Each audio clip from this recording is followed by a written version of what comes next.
आज का जो हमारा टॉपिक है सैटर्न को लेकर है कि शनि के साथ अदर प्लैनेट हैं या ग्रह हैं, उनकी कॉम्बिनेशन कंजंक्शन या युति से क्या रिजल्ट पॉसिबिलिटी बनती है आपकी लग्न कुंडली या आपकी लाइफ पर।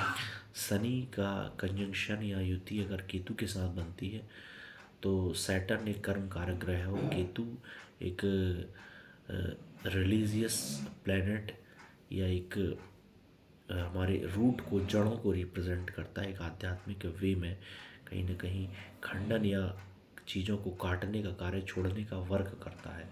तो ऐसे कॉम्बिनेशन में व्यक्ति मुक्त होकर अगर कार्य करता है, वर्क करता है, तो वह सक्सेस होता है। जैसे शनि एक कर्म कारक प्लैनेट है, कर्म को रिप्रेजेंट करता है, और केतु व्यक्ति, जो केतु है वो व्यक्ति को कर्म बंधन से मुक्त मुक्त अवस्था में किया हुआ कर्म, मतलब फ्री डेस्टिनी वाइज जो वर्क है, आप अपने कर्म को इतने मुक्त रूप से बिना किसी प्रतिफल या फल की इच्छा के अगर आप करते हैं तो उसमें सक्सेस देखने को मिलती है। मोस्ट पावरफुल पर्सन ऐसे व्यक्ति होते हैं क्योंकि मुक्त अवस्था में किया गया कर्म फ्री ऑफ माइंड होकर कहीं ना कहीं आपको सक्सेस दिलाता है। शनि का कॉम्बिनेशन अगर सूर्य या सन के साथ बनता है तो उसके जो करियर है या सक्सेस होने की पॉसिबिलिटी है या वर्क में सफल होने की पॉसिबिलिटी बनती है, वह उनके पिता और पुत्र के संबंधों पर डिपेंड करता है कि उनका संबंध कितना स्ट्रांग है।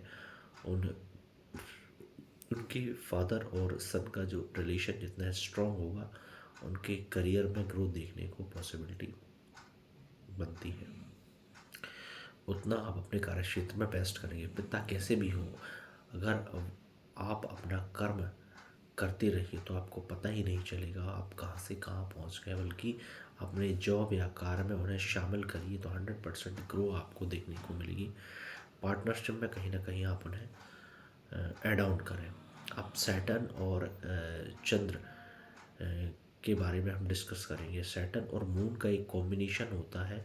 ऐसी युति वाले व्यक्ति को जॉब या प्रोफेशन में अनस्टेबिलिटी, अस्थिरता देखने को मिलती है। ऐसी स्थिति बनी रहती है, अपने वर्क को लेकर एक कन्फ्यूज़न रहती है, मन 10 जगह भटकेगा, उसका भटकता है, कहीं ना कहीं स्थिरता मन में नहीं रहती है। ऐसे व्यक्ति को मेडिटेशन करना चाहिए, संकल्प सिद्धि लेनी चाहिए, क्योंकि एक रेमेडी होती है मून और सैटर्न वाले व्यक्ति के लिए। जितना वो संकल्पवान होगा उतना सक्सेस होगा। आप अपनी फील्ड का चुनाव नहीं कर पाते क्योंकि आपको ट्रैवलिंग, कहीं ना कहीं ट्रैवलिंग आप करें या घूमने निकल जाएं तो इसका बेनिफिट आपको आपके करियर में देखने को मिलेगा। और कहीं दूर जाकर आप एक यात्रा करें जिससे आपका मन शांत होगा, और फिर शांत वे में उस शांत अवस्था के मन में आप एक ठोस डिसीज़न लें तो आपको बेनिफिट देखने को मिलेगा। एक रेमेडी भी होती है जहाँ पर भी चंद्रमा की प्लेसमेंट होती है, उस स्थान या वर्क से रिलेटेड अगर आप ट्रैवलिंग करते हैं तो मोस्ट बेनिफिट आपको ये होगा कि या तो आप घूमेंगे या चंद्रमा आपको घुमाएगा। सीधा सीधा कॉन्सेप्ट है। तो आपको आपने डिसाइड करना है कि आप क्या करेंगे। मतलब चंद्रमा एक मूविंग प्लेनेट है, फास्ट मूविंग, कहीं ना कहीं हर 2 से ढाई दिन में ये चेंजेस होता है। तो उसका अप एंड डाउन्स, घटना या बढ़ना आपके करियर या प्रोफेशन में अलाइन होता है। तो आप अपने जितना भी करियर में फील्ड वर्क करेंगे या ट्रैवलिंग करेंगे हफ्ते में कम से कम 1 दिन, तो उतना आपके कनेक्शंस नए होंगे और आपको बेनिफिट देखने को आपके करियर में ज़रूर मिलेगा।